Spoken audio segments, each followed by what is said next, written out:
Bueno, estamos con el miembro del Consejo de la Magistratura, Alfredo Enrique Cronaueter.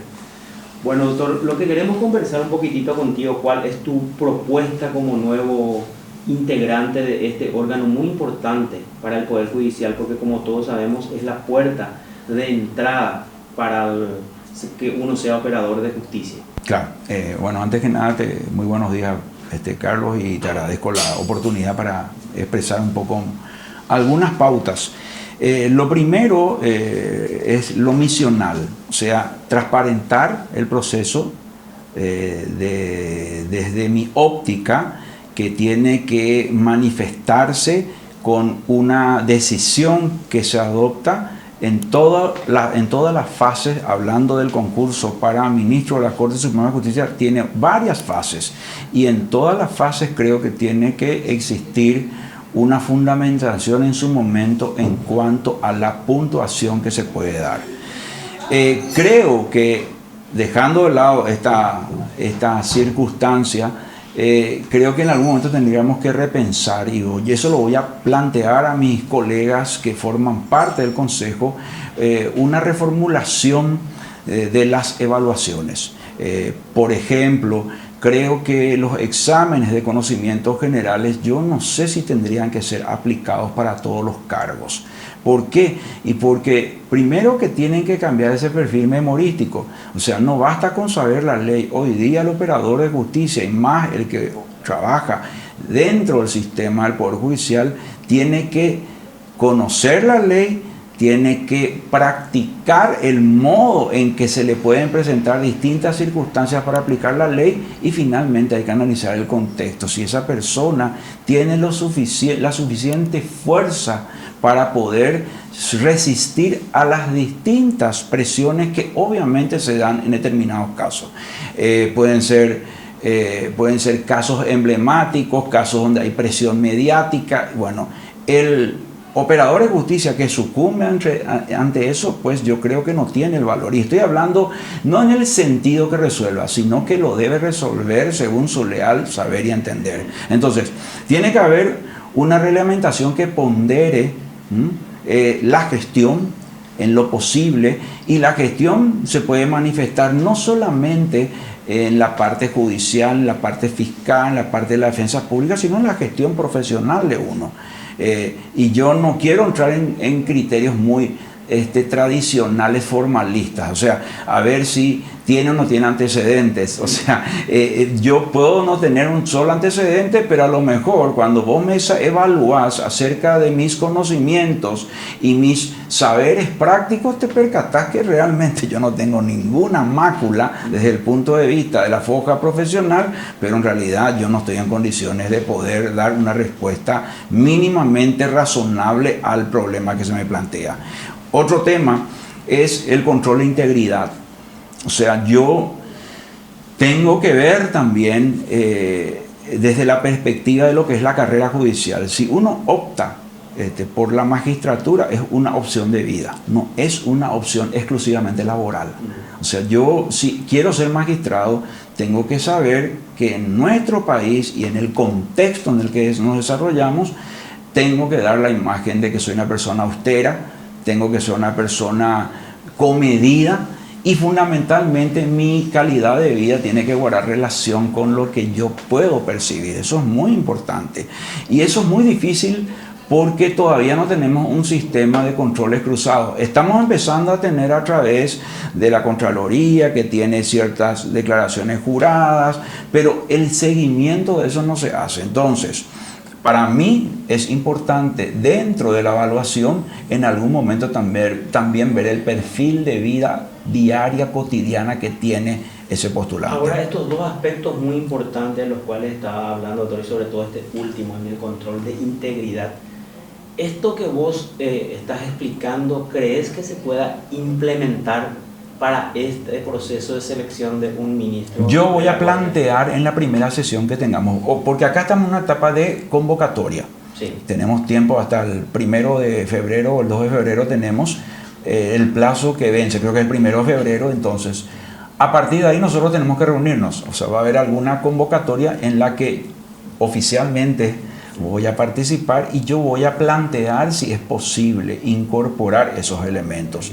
Y a lo mejor podríamos utilizar como información las declaraciones juradas y eventualmente algún control que haga tributación a los efectos de determinar si realmente el postulante, y sobre todo me refiero al que está ocupando una función, tiene una correspondencia, dice la Contraloría, y entre la correspondencia entre lo que se declara y lo que realmente constituye su forma de vida. Es importante porque es ministro de la Corte, vamos a elegir a una persona que va a decidir en última instancia sobre la vida y los bienes de las personas, la libertad.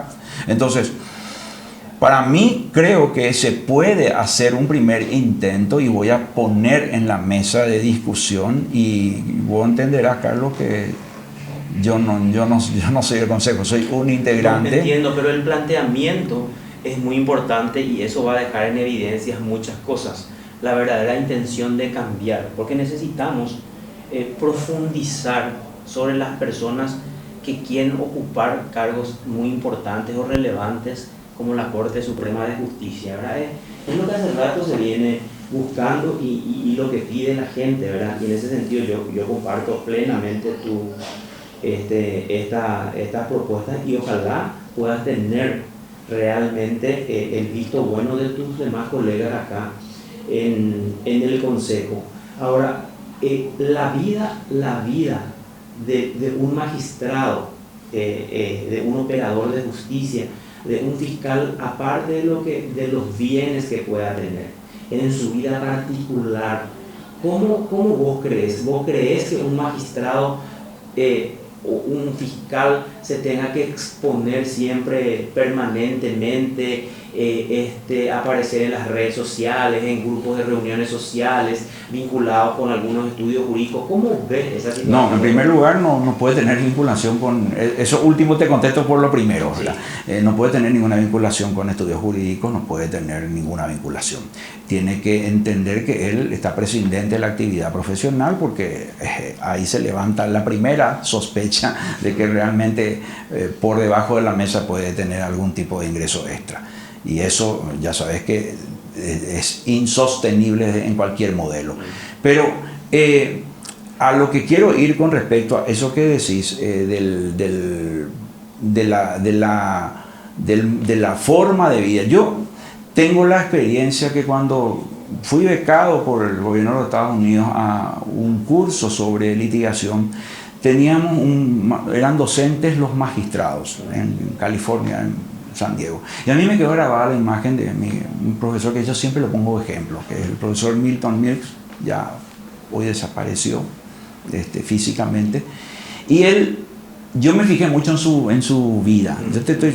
Fue en el año 95. Él era una persona austera, pero no austera solamente en decir lo suficiente y necesario, en explicar lo suficiente, pero no explayarse en demasía, pero fundamentalmente él era una persona que tenía su auto, era una persona que salía a caminar, no tenía vida nocturna, no tenía una vida de exposición pública. Entonces eso generaba a mí, imagínate, yo como estudiante miré y dice, el tipo me inspira a mí, no solamente el respeto, sino cuántas limitaciones se autoimpone esa persona para poder cumplir con algo misional que es su proyecto de vida, que es ser juez. Entonces, no estoy diciendo llegar al extremo, pero yo coincido, un fiscal, un juez, un camarista, y ni qué decir un ministro de corte, no puede estar exponiéndose hoy que tenemos las redes sociales y hacer comentarios sobre A, B circunstancias. Porque yo sostengo que aquel que entra en ese contexto automáticamente no tiene como misión quedarse en la magistratura. Puede utilizar eso como un trampolín para otro objetivo, lo cual a mí en muchos casos me demuestra que lamentablemente así. Y digo lamentablemente porque no existe hasta hoy día un proyecto serio de carrera judicial, que es lo que yo te decía antes de la entrevista. O sea, ¿qué es? La Constitución habla de la carrera judicial. Y si yo te pregunto a vos, y vos me preguntás a mí como un ping-pong, ¿qué es la carrera judicial? Me vas a decir, la carrera judicial es la cantidad de años que está una persona dentro del Poder Judicial. No, esa es la carrera laboral. Es como si fuese que vos estás trabajando como periodista, te estás asalariado y te va a llegar un momento que te vas a jubilar por una cuestión. Bueno, ahí fíjate. Entonces, una cosa es eso, o sea, yo no, pero el problema es que si yo digo, ¿cómo voy a construir la carrera judicial en condiciones de igualdad? Y de acceso a todos los ciudadanos, porque el modelo republicano exige que el acceso a la función pública exige como único requisito la idoneidad. Entonces, la única manera a través de una puerta de entrada, ahora estoy de puerta de entrada que es el consejo, pero yo creo que la puerta de entrada a la carrera judicial es el consejo, porque depende del consejo de la escuela judicial. Entonces, el que quiere ser operador de justicia se postula para eso. Él rinde un examen muy exigente, y solamente los que pasan un puntaje determinado son seleccionados. Esos empiezan a hacer su adiestramiento en la escuela judicial. Para ellos es gratuita la escuela judicial. ¿Por qué? Porque ellos ya eligieron y optaron por hacer la carrera judicial. Entonces, una vez que vos culminás tu adiestramiento, que dura entre 2 años, 2 años y medio, automáticamente vos estás esperando una vacancia, porque el sistema tiene que proyectar los cambios. Mañana, te cuento como el sistema español, por ejemplo, que es lo que nosotros en algún momento planteamos cuando yo estaba como director de la escuela judicial. Si mañana sale hay una vacancia, juez de paz, juez 1 le llaman, juez de paz en la Recoleta, y vos vivís en Coronel Oviedo, y vos, no, pues yo no quiero, yo quiero en Coronel Oviedo, sí, pero ese es el lugar que hay. Porque vos optaste por la carrera, y así se construye, lo cual no significa que pueda haber arrepentimiento por mitad de camino. Puede ser, Carlos, que vos digas, no, esto no es para mí, yo no estoy acá para que me envíen a cualquier parte, yo quiero ser juez cerca a mi barrio, si es posible a 2 cuadras de mi casa, ¿verdad? Está bien, pero la justicia no se puede plegar a tus pies, vos sos el que tenés que brindar el servicio. Entonces, ¿qué es lo que plantean en esos casos? Y tenés que devolver todo lo que invirtió el Estado en vos. Claro, y a mí me parece muy importante, doctor, por eso te había preguntado el de la vida privada. Porque como vos estás diciendo, esa persona que se capacitó en la escuela judicial, que se formó, también va renunciando a muchas cosas. Claro. Entonces, en el momento, porque él elige ya ser magistrado, es como, no sé, al médico que ya sabe que va a ocupar todo su tiempo, que va a participar en las actividades sociales, que no va a poder tomar más que una copa en algunas que otras ocasiones. Entonces, en el caso del magistrado es también así. Yo por eso insisto en el de la vida pública y la vida privada.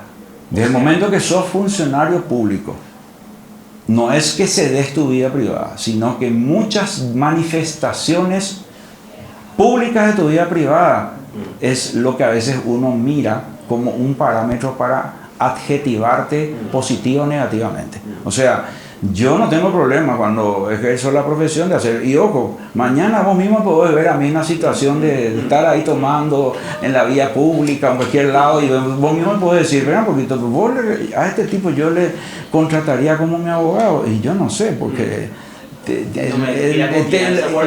por la disciplina que tengo que tener. Entonces, yo no estoy diciendo con eso que vos tenés que renunciar a tu vida, sino que tenés que ser cauteloso. Y la cautela es lo que se habla como integridad de vida. O sea, vos tenés que, por eso te hablé la palabra austeridad. La austeridad no es que vos te volvés ahorrativo, sino que tenés que tener una mínima posición y una vida acorde con la característica de tu función. Y ahora, doctor, o sea, hablamos de los operadores de justicia que quieran presentarse o que se van a presentar para este cargo. Vamos al lado de los profesionales. Para vos, ¿qué tendría que reunir un profesional que se dedica al ejercicio de la profesión y que quiera llegar a la corte? ¿Qué requisitos tiene que reunir? Si estuvo vinculado con procesos o defendiendo a personas, porque eso se debate mucho y te quiero consultar porque vos tenés mucho conocimiento cuando es defensor de personas que son cuestionadas, claro, de corrupción pública o de crimen organizado. ¿Qué opinión vos tenés? Mira, yo, en primer lugar, el derecho al concurso no le puedes negar a nadie, obviamente. yo sé que si tengo un perfil profesional para ejercicio de la profesión, obviamente que yo no puedo hacer ninguna discriminación al momento de ejercer el Ministerio de la Defensa. El problema es que eso pasa a ser una carga para el defensor público, pero para el defensor particular o privado no es una carga, es una opción. Y entonces vos estás manifestando tu opción de que querés tomar esos casos, y lo haces porque tenés otras proyecciones en cuanto a mejor situación económica, a un posicionamiento con los grupos de poder, etcétera, etcétera, etcétera. Ahora, si vos me decís, me quiero postular, y bueno, vos tenés que cargar, así como le estamos exigiendo al magistrado, integridad, vos tenés que cargar también con eso. O sea, no es lo mismo decir, mira, yo hoy decidí ser ministro de la Corte, y la pregunta yo te diría, sí, pero... y hay gente que te dice al revés, te dice, qué mejor garantía que yo ya tengo mucho dinero ganado en la profesión, pero justamente a veces la opulencia no significa que vos no vas a tratar de influenciar. Por eso yo suelo decir que tiene que ser algo como la culminación de una visión de vida. Por eso lo misional es muy importante. Entonces, también hay que medir esos parámetros. O sea, vos sos profesional, exitoso, todo, pero yo también voy a analizar la hora de la verdad, pero un poquito. En algún momento, este abogado hizo algo en su comunidad. O sea, lo hizo solamente desde una perspectiva individual. Está muy bien que vos tenés tu derecho a tu satisfacción personal, a tu satisfacción material, pero ¿hay algún componente que te pueda indicar que esta persona tiene algún tipo de compromiso con la sociedad más de la profesión liberal de abogado? Y de pronto yo mañana puedo decir, bueno, Carlos es una persona que además trabajó en este ámbito, realizó consultorías en tal ámbito, realizó trabajos gratuitos en tal... Bueno, ahí vos estás demostrando con esa conducta que tu interés no es solamente crematístico y la acumulación por la acumulación. Entonces, esas son cosas que a lo mejor podrían ser evaluables en la última etapa, que es la famosa ponderación general. Sí. Porque en la ponderación general vos tampoco no podés meter lo que ya fue ponderado anteriormente. O sea, si yo le voy a dar 20 puntos como ponderación general, yo no puedo decir te doy 20 puntos o 18 o 16 puntos, porque a mí me cayó muy bien tu audiencia pública. Y está bien, pero eso ya evalué. Te puse 21 puntos. Sí. A mí me gustó cómo fue el examen de Carlos, porque hizo un puntaje excelente y ya está ponderado eso. ¿Y cómo cambiamos eso, doctor? Yo por eso, o sea, antes de la entrevista habíamos conversado fuera de cámara, me parece que ¿cómo se puede decir? El examinar al postulante tiene que ser más profundo. Sí. Yo, por ejemplo, te doy una idea, una pauta que quiero seguir. En la exposición que hagan los candidatos, está muy bien, ellos creo que tienen 10 minutos para exponer la visión general de lo que proponen, pero después yo le haría preguntas relacionadas con la operatividad de la gestión. Si es un magistrado, le diría, mire, usted resolvió tales casos. Y lo hizo en este sentido. ¿Usted sobre qué se basó para...? Yo quiero saber si realmente esa resolución la hizo el magistrado. Quiero saber si hay un conocimiento, va a ser la Corte Suprema de Justicia, no estamos hablando...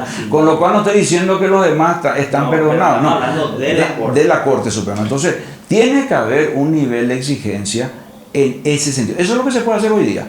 En algún momento tendríamos que empezar a cambiar esa reglamentación diciendo que las audiencias van a ser como se hace en otros países sobre temas en donde vos, te pongo un ejemplo, tirás 800 temas, pero no temas así de memorísticos. Por ejemplo, visión sobre el derecho convencional respecto a la cuestión relacionada a un tema complicado o conflictivo en la sociedad.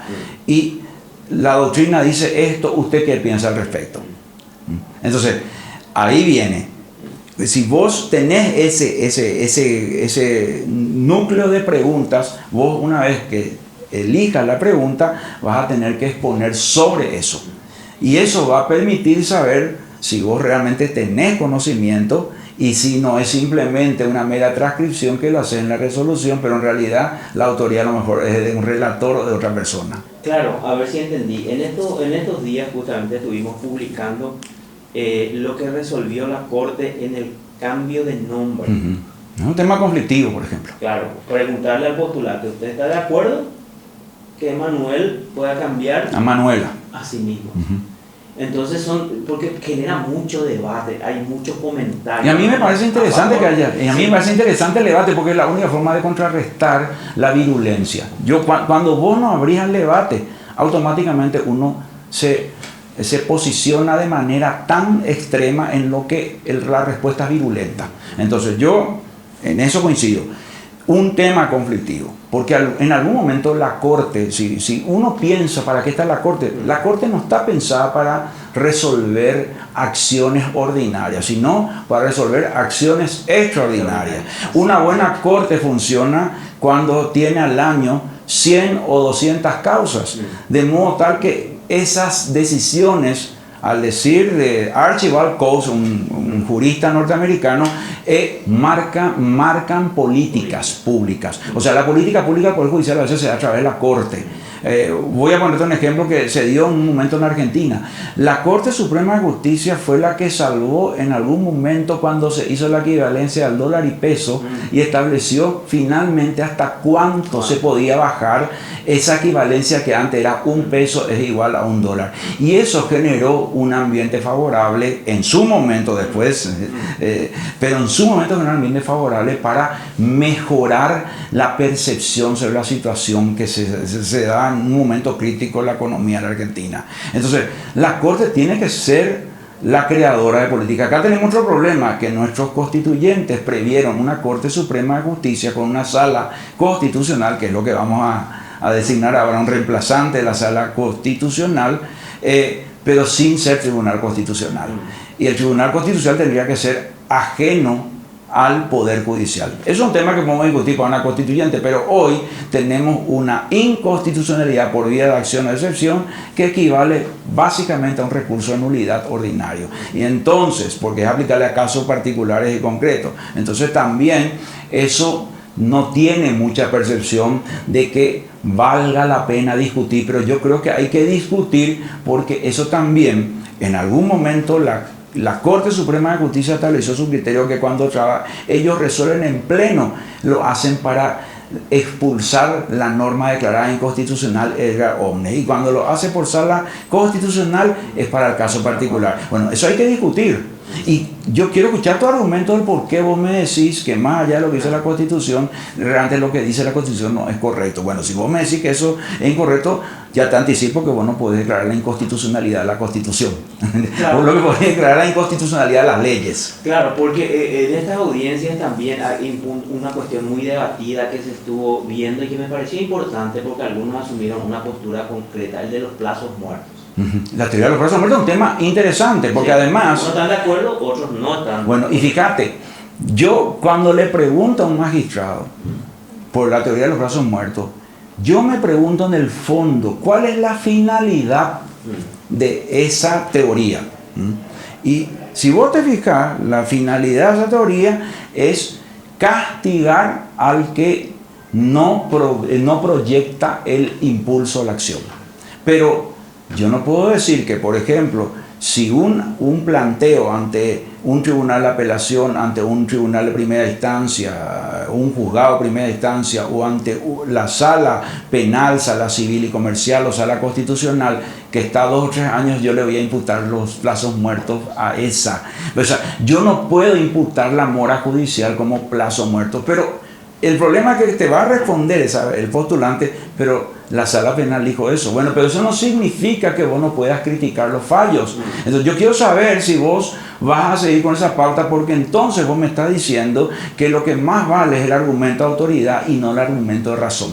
Yo necesito el argumento de razón porque quiero un juez o una jueza autónomo, en el real sentido de que él va a proyectar lo que acabas de decir vos al empezar esta entrevista, la imagen de cambiar el statu quo. Ese ese estado tradicional de resolución de lo formal, de utilizar ciertos formalismos o ritos. Entrar un poquito a la sustancia antes que al adjetivo.